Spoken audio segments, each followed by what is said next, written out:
రద్దు చేసి కుల సంఘాలందరినీ పిలిపించి ఎవరికి ఇంట్రెస్ట్ ఉంటే ఎవరికి బీసీ వెల్ఫేర్ ఆఫీసర్ ఆధ్వర్యంలో వాళ్ళ ఆధ్వర్యం జరిగేది ఒక కొత్త కమిటీని నిర్ణయించారు. ఈ బీసీ భవన్ మేము కట్టాం, మేము తెచ్చాం, మేము కట్టామంటున్నారు. 2004 నుంచి అమర్ మల్లికార్జున గారు కావచ్చు, బాలచంద్ర కావచ్చు, మిగతా సంఘాలలో పనిచేసినటువంటి వాళ్ళు ప్రతి ఒక్కరూ ఈ బీసీ భవన్ కోసం కొట్లాడిన వాళ్ళే, పోరాడిన వాళ్ళే, ధర్నాలు చేసిన వాళ్ళే, రిప్రజెంటేటివ్ అందరికి కలెక్టర్ కానీ, ఎంఆర్ఓ కానీ, ఆర్డీఓ కానీ ప్రతి ఒక్కరు ఇచ్చిన వాళ్ళే. ఇక్కడ ఎవరు తక్కువ కాదు, ఎక్కువ కాదు, అందరూ బీసీ భవన్ కోసం కొట్లాడిన వాళ్ళే.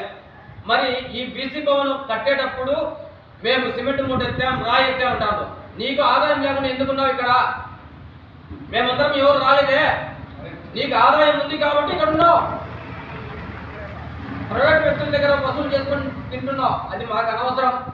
ఇచ్చిన వాళ్ళు వాళ్ళకు సంబంధం తప్ప మాకు అనవసరం. గవర్నమెంట్ నుంచి ఎంత వసూలైంది, ఎంత కోడింగ్ చేశారు?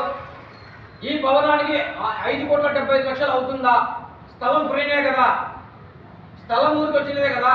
కన్స్ట్రక్షన్కి 5,75,00,000 ఖర్చు పెట్టారా?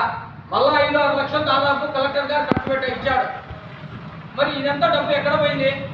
మేము ప్రైవేట్ వ్యక్తుల నుంచి కార్యక్రమానికి ఇంత అని మేము ఏదో బిల్లులు చూపిస్తున్నారు, ఏదో మన ప్రెస్ మీట్ కూడా పెట్టారు.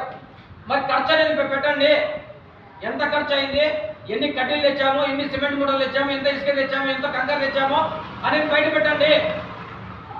నాకు ఒకతను ఫోన్ చేసి సారీ మోహన్ రెడ్డి గారు, అదే కాంట్రాక్టర్ గారు చాలా మంచివారు, ఆయనదేం సంబంధం లేదు, ఆయన చాలా నీతివంతుడు, కరెక్ట్గా కట్టాడని చెప్తున్నారు. అసలు కాంట్రాక్టర్ గురించి ఇప్పుడు ఎవరు మాట్లాడారు? కాంట్రాక్టర్ గురించి మేమేం మాట్లాడలేదు.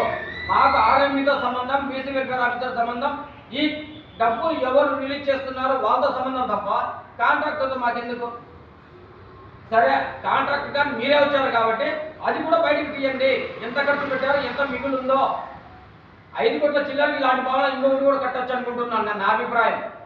మరి ఇవన్నీ బయటికి తీయకుండా ఇక్కడ హాస్టల్ పిల్లలు తెచ్చి టెంపరీగా పెట్టేందుకు కూడా మీకు ఇష్టం లేకపోతే అసలు మీరు బీసీలేనా? మమ్మల్ని మీరు బీసీ ముసుగులో ఉంటున్నారు అంటున్నారు.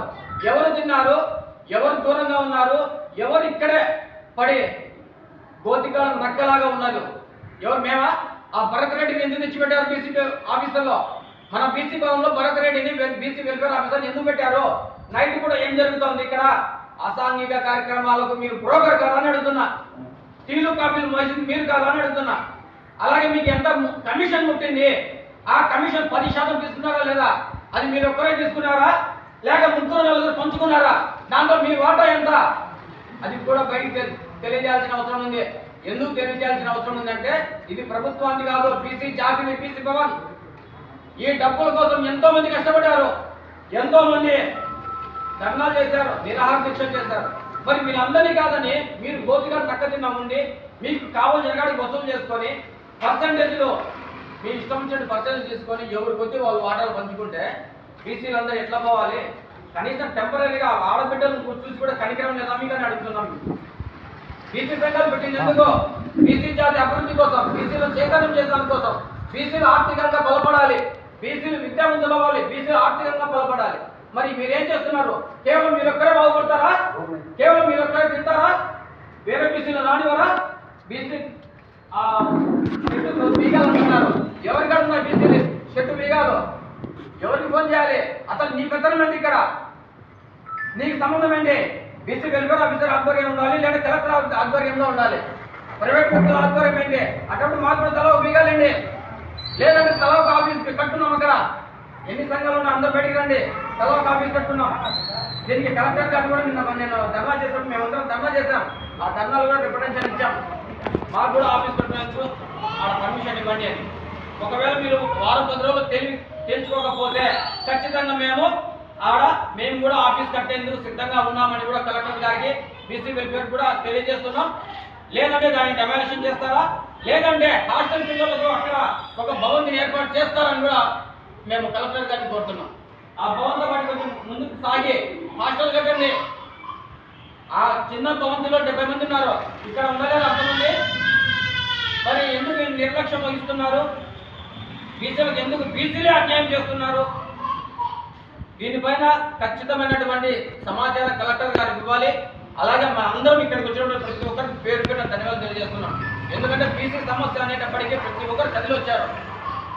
ఏమీ తెలియకుండా ఒక్క వ్యక్తి ద్వారా ఇంతవరకు ఇంత జరిగింది. అదే అందరూ కమిటీ అన్ని సంఘాల వాళ్ళు ఉంటే ఇలాంటి జరగవు కదా. అలాగే ఇంకొక జిల్లాలో కూడా బీసీ భవన్ను ఇచ్చేందుకు మనకు ప్రభుత్వం ఆలోచిస్తుంది. ఎందుకంటే వాళ్ళకి ఏ ఒక్కటి ఇచ్చినా కూడా ఇలా గొడవ చేసుకొని వాళ్ళు విడిపోతారు. వాళ్ళ ఐక్యత లేదనేది ఆల్రెడీ ఉంది. మనలో చైతన్యం లేదు, మనలో ఐక్యత లేదు. ఎవరు కూడా ఒక్కొక్క సంఘం ఒక్కొక్కరు, ఎవరు కూడా వాళ్ళ ఐక్యత కలిసి రాదు. అది లేకపోవడం వల్లనే కదా ఇప్పుడు. కాబట్టి ఇప్పుడు ఇక్కడికి వచ్చిన వాళ్ళందరూ కూడా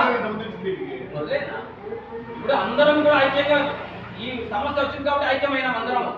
కాబట్టి దీనిపైన ప్రతి ఒక్కరు కూడా ఆలోచించాల్సిన అవసరం ఉంది.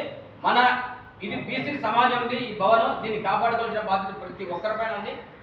కాబట్టి మీ అందరూ ఎలా వెళ్తే, ఎలా చేస్తే, ఎలా మంచిదైతే బీసీలకు ఎలా మంచి జరుగుతుందంటే, అభివృద్ధి జరుగుతుందంటే ఖచ్చితంగా దాంతోపాటు అందరం నడుస్తాం ఐక్యంగా.